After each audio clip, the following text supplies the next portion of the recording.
Rosalie miss நேத்து உங்களுக்கு advice எல்லாம் சொன்னாங்களாமே, அதையெல்லாம் நீங்க கேட்டீங்களா? நாங்க ஒண்ணும் கேட்கல, அவங்களா தான் சொன்னாங்க. அட்வைஸ் பண்ணத நீங்க கேட்டீங்களான்னு கேட்டேன். கேட்டோம் மிஸ். நேத்து நீங்க 3 பேரும் சபரிய திட்டிக்கிட்டு இருந்தீங்க. நாங்க எக்ஸாமுக்கு ப்ரிப்பேர் பண்ற பிளான பத்தி ரோசாலி மிஸ் கிட்ட போய் சொல்லிட்டான். அடே, நீங்க படிக்கிற பிளான்லயே இல்லையே. ஆமா மிஸ், சபரி அதத்தான் போய் சொல்லிட்டான். இந்த எக்ஸாமுக்கும் படிக்க மாட்டீங்களான்னு சொல்லி ரோசாலி மிஸ் எங்கள தான் திட்டினாங்க.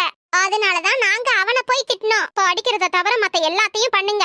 மிஸ், சொர்க்கம் யாருக்கு கிடைக்கும்? யாரு நல்லவங்களோ அவங்களுக்கு தான் கிடைக்கும். அப்போ கண்டிப்பா உங்களுக்கும் சொர்க்கம் கிடைக்கும். ஆமா ஆமா மிஸ், உங்களுக்கு சொர்க்கம் கிடைக்க வாய்ப்பே இல்ல.